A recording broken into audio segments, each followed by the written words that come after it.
News first channel ಹಾಗೂ ಡಿಜಿಟಲ್ನಲ್ಲಿ ಜಾಹೀರಾತು ನೀಡಲು ಈ ನಂಬರ್ಗೆ ಸಂಪರ್ಕಿಸಿ.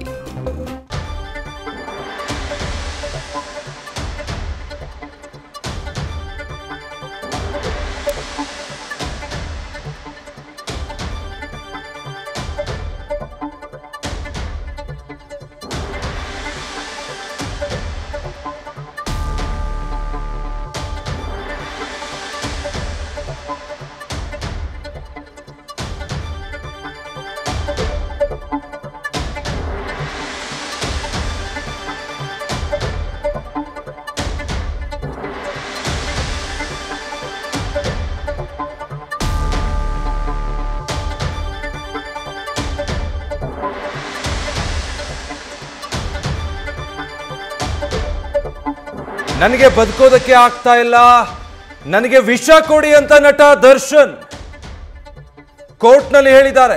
ಬದುಕೋದಕ್ಕೆ ಸಾಧ್ಯ ಆಗ್ತಾ ಇಲ್ಲ, ನನಗೆ ಸ್ವಲ್ಪ ಪಾಯ್ಸನ್ ಕೊಟ್ಬಿಡಿ, ನನಗೆ ವಿಷ ಕೊಟ್ಬಿಡಿ ಅಂತ ದರ್ಶನ್ ಅವಲತ್ತುಕೊಂಡಿದ್ದಾರೆ. ಅಷ್ಟರ ಮಟ್ಟಿಗೆ ಹಿಂಸೆ ಆಗ್ತಾ ಇದೆ ನನಗೆ ಪರಪ್ಪನ ಅಗ್ರಹಾರದಲ್ಲಿ, ಬದುಕೋದಕ್ಕೆ ಸಾಧ್ಯ ಆಗ್ತಾ ಇಲ್ಲ, ಸ್ವಲ್ಪ ಪಾಯ್ಸನ್ ಕೊಡಿ ನನಗೆ ಅನ್ನುವಷ್ಟರ ಮಟ್ಟಿಗೆ ಕೋರ್ಟ್ನಲ್ಲಿ ವಿಷ ಕೊಡಿ ಅಂತ ಹೇಳಿದ್ದಾರೆ ನಟ ದರ್ಶನ್. ದರ್ಶನ್ ಬಳ್ಳಾರಿ ಜೈಲಿಗೆ ಶಿಫ್ಟ್ ಮಾಡಬೇಕಾ ಅನ್ನೋ ವಿಚಾರ, ಜೊತೆಗೆ ದಿಂಬು ಬೆಡ್ಶೀಟ್ ಕೊಡ್ತಾ ಇಲ್ಲ ಅನ್ನೋ ವಿಚಾರಗಳಿಗೆ ಸಂಬಂಧಪಟ್ಟ ಹಾಗೆ ಕೋರ್ಟ್ನಲ್ಲಿ ಅರ್ಜಿ ವಿಚಾರಣೆ ಇತ್ತು. ಈ ಸಂದರ್ಭದಲ್ಲಿ ದರ್ಶನ್ ಈ ರೀತಿ ಹೇಳ್ಕೊಂಡಿದ್ದಾರೆ.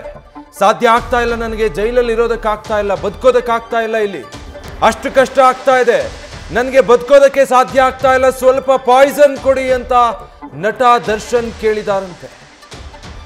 ಜರ್ಜರಿತರಾಗಿದ್ದಾರೆ ಮಾನಸಿಕವಾಗಿ ನಟ ದರ್ಶನ್. ಯಾಕಂದ್ರೆ ಜಾಮೀನು ಸಿಕ್ಕ ನಂತರ ಹೊರಗೆ ಬಂದಿದ್ರು, ಮತ್ತೆ ಐಷಾರಾಮಿ ಜೀವನದಲ್ಲಿದ್ರು, ಸಿನಿಮಾ ಶೂಟಿಂಗ್ ನಲ್ಲಿ ಭಾಗಿಯಾಗಿದ್ರು, ಫಾರಿನ್ನಿಗೆ ಹೋಗಿ ಬಂದಿದ್ರು, ಸಿನಿಮಾ ಶೂಟಿಂಗ್ ಅಂತಾನೆ ಥೈಲ್ಯಾಂಡಿಗೆ ಹೋಗಿ ಬಂದಿದ್ರು. ಅದಾದ್ಮೇಲೆ ಮತ್ತೆ ಸುಪ್ರೀಂ ಕೋರ್ಟ್ ನಲ್ಲಿ ಜಾಮೀನು ಅರ್ಜಿಯನ್ನ ಪ್ರಶ್ನೆ ಮಾಡಿ ಪೊಲೀಸರು ಸಲ್ಲಿಸಿದಂತ ಅರ್ಜಿ ವಿಚಾರಣೆಯಾಗಿ ಅವರ ಜಾಮೀನನ್ನ ರದ್ದುಗೊಳಿಸಲಾಗುತ್ತೆ. ಹೀಗಾಗಿ ಮತ್ತೆ ಒಟ್ಟು 7 ಆರೋಪಿಗಳು, ನಟ ದರ್ಶನ್, ಪವಿತ್ರ ಗೌಡ ಸೇರಿದ ಹಾಗೆ ಪ್ರಕರಣದ 7 ಆರೋಪಿಗಳು ಮತ್ತೆ ಜೈಲು ಪಾಲಾಗ್ತಾರೆ. ಈ ವೇಳೆ ದರ್ಶನ್ರನ್ನ ಪರಪ್ಪನ ಅಗ್ರಹಾರ ಜೈಲಿನಲ್ಲಿ ಇರಿಸಲಾಗುತ್ತೆ. ಆದ್ರೆ ಅವರಿಗೆ ಜಾಮೀನು ಸಿಕ್ಕಂತ ಸಂದರ್ಭದಲ್ಲಿ ಇದ್ದಿದ್ದು ಬಳ್ಳಾರಿ ಜೈಲಲ್ಲಿ. ಬಳ್ಳಾರಿ ಜೈಲಿಗೆ ಶಿಫ್ಟ್ ಮಾಡಬೇಕಾ, ಪರಪ್ಪನ ಅಗ್ರಹಾರದಲ್ಲೇ ಇರಿಸ್ಕೊಳ್ಬೇಕಾ ಅನ್ನೋದಕ್ಕೆ ಸಂಬಂಧಪಟ್ಟ ಹಾಗೆ ಕೂಡ ವಿಚಾರಣೆ ನಡೀತಾ ಇರುತ್ತೆ.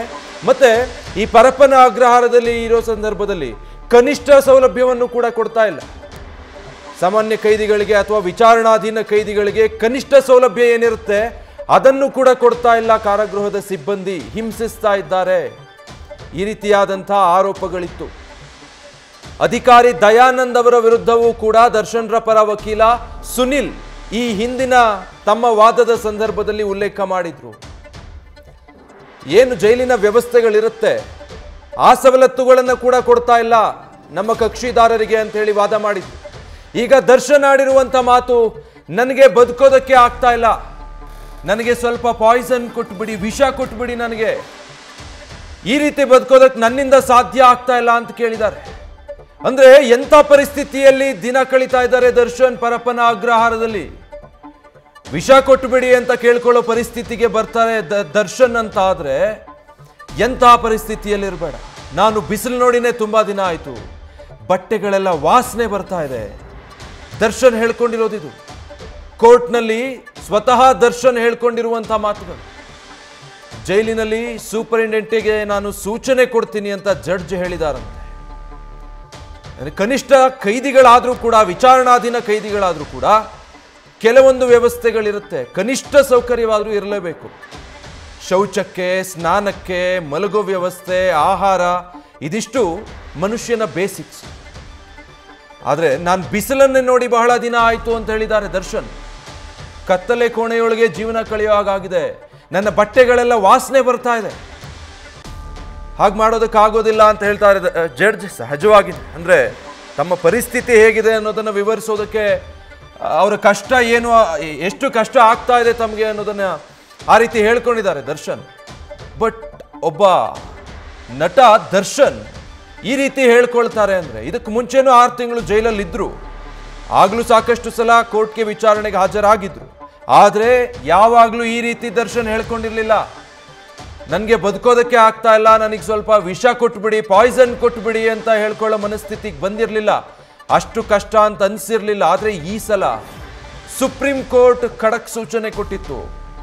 ಒಂದು ವೇಳೆ ಈ ಹಿಂದಿನ ಥರ ಮತ್ತೆ ಏನಾದರೂ VIP ಸಂಸ್ಕೃತಿ ಕಂಡು ಬಂದರೆ, ಸವಲತ್ತುಗಳನ್ನು ಕೊಟ್ಟಿದ್ದು ಗೊತ್ತಾದರೆ ಅಂಥ ಅಧಿಕಾರಿಗಳ ವಿರುದ್ಧ ನಿರ್ದಾಕ್ಷಣ್ಯ ಕ್ರಮ ಕೈಗೊಳ್ತೀವಿ ಅಂತ ಸುಪ್ರೀಂ ಕೋರ್ಟ್ ಖಡಕ್ ಸೂಚನೆಯನ್ನು ಕೊಟ್ಟಿತ್ತು. ಹೀಗಾಗಿ ಈ ಬಾರಿ ಪೊಲೀಸರಿಗೆ ಅಂದರೆ ಜೈಲಿನ ಸಿಬ್ಬಂದಿಗಳು ಕೂಡ ಬಾಡಿ ಓನ್ ಕ್ಯಾಮ್ರಾ ಹಾಕಬೇಕು, ಯಾವುದೇ ರೀತಿಯ ಹೆಚ್ಚುವರಿ ಸವಲತ್ತುಗಳಿಗೆ ಅವಕಾಶ ಇರಲೇಬಾರದು ಅನ್ನೋ ಹಾಗೆ ಕಟ್ಟುನಿಟ್ಟಾಗಿ ಅಲ್ಲಿ ನೋಡ್ಕೊಳ್ಳಾಗ್ತಾ ಇತ್ತು. ಇದು ದರ್ಶನ್ರಿಗೆ ಬಹಳ ಕಷ್ಟವಾಗಿ ಪರಿಣಮಿಸಿದೆ ಅಂತ ಅನ್ಸುತ್ತೆ. ಅವ್ರು ಹೇಳ್ಕೊಳ್ತಾರೆ, ನಾನು ಹಾಕೋ ಬಟ್ಟೆಗಳು ವಾಸನೆ ಬರ್ತಾ ಇದೆ, ಅದನ್ನು ಹಾಕೋದಕ್ಕೆ ಸಾಧ್ಯ ಆಗ್ತಾ ಇಲ್ಲ, ಕೊಠಡಿಯಿಂದ ನಾನು ಹೊರಗೆ ಬಂದಿಲ್ಲ, ಬಿಸಿಲು ನೋಡಿನೇ ಎಷ್ಟೋ ದಿನ ಆಗೋಯ್ತು, ಇನ್ನು ದಿಂಬು ಬೆಡ್ಶೀಟು ಕೊಟ್ಟೇ ಇಲ್ಲ ಅಂತ ಈಗಾಗಲೇ ಅರ್ಜಿ ಹಾಕ್ಕೊಂಡಿದ್ರು. ಅದು ಜೈಲಿನ ರೂಲ್ ಬುಕ್ ಪ್ರಕಾರ ಅದನ್ನು ಕೊಡಬೇಕು, ಆದರೆ ಅದನ್ನು ಕೂಡ ಕೊಡ್ತಾ ಇಲ್ಲ, ಹಿಂಸೆ ಕೊಡ್ತಾ ಇದ್ದಾರೆ, ಹಿಂಸಿಸ್ತಾ ಇದ್ದಾರೆ ಅಂತ ಅವರ ವಕೀಲರ ಪರವಾಗಿ ವಾದ ಮಾಡಿದ್ರು. ದರ್ಶನ್ ಒಂದೊಂದು ದಿನವನ್ನು ನರಕದ ಹಾಗೆ ಕಳೀತಾ ಇದ್ದಾರೆ ಅಂತ ಅನ್ನಿಸ್ತಾ ಇದೆ. ಅವರ ಈ ಸ್ಟೇಟ್ಮೆಂಟ್ ಗಮನಿಸ್ತಾ ಇದೆ. ಈ ಬಾರಿ ಅವರ ಪರಪ್ಪನ ಅಗ್ರಹಾರದ ವಾಸ ನರಕ ಸದೃಶ್ಯದ ದರ್ಶನ ಮಾಡಿಸಿದೆ ನಟ ದರ್ಶನ್ರಿಗೆ. ಇಲ್ಲ ಅಂತ ಹೇಳಿದ್ರೆ ಒಬ್ಬ ವ್ಯಕ್ತಿಯ ಬಾಯಲ್ಲಿ ಬರುವಂತ ಮಾತಲ್ಲ ಇದು. ಮತ್ತೆ ದರ್ಶನ್ರದ್ದು ಅಷ್ಟು ಸುಲಭಕ್ಕೆ ಕುಗ್ಗುವಂತ ವ್ಯಕ್ತಿತ್ವ ಕೂಡ ಅಲ್ಲ. ಆದ್ರೆ ಅಷ್ಟು ಮನಸ್ಸು ಕುಗ್ಗಿ ಹೋಗಿದೆ ಅಂದ್ರೆ ಎಂಥ ಪರಿಸ್ಥಿತಿಯನ್ನ ನೋಡಿರ್ಬೇಡ ದರ್ಶನ್. ಪರಪ್ಪನ ಅಗ್ರಹಾರ ಜೈಲಿನೊಳಗೆ ನನಗೆ ವಿಷ ಕೊಡಿ, ಈ ರೀತಿ ಬದುಕಬೇಡ, ನನಗೆ ಬದುಕೋದಕ್ಕೆ ಆಗ್ತಾ ಇಲ್ಲ, ಬಟ್ಟೆಗಳು ವಾಸನೆ ಬರ್ತಾ ಇದೆ, ಜೀವನ ಮಾಡೋಕ್ಕೆ ಆಗ್ತಾ ಇಲ್ಲ, ಇಲ್ಲಿ ಕತ್ಲೆ ಕೋಣೆಯಿಂದ ಹೊರಗೆ ಬಂದು ಬಿಸಿಲು ನೋಡಿನೇ ಎಷ್ಟೋ ದಿನ ಆಯ್ತು ಅಂತ ಈ ತರ ಹೇಳ್ಕೊಂಡಿದ್ದಾರೆ. ನ್ಯೂಸ್ ಫಸ್ಟ್ ನಿರ್ಭೀತಿಯಿಂದ ನಿಮ್ಮ ಪರವಾಗಿ.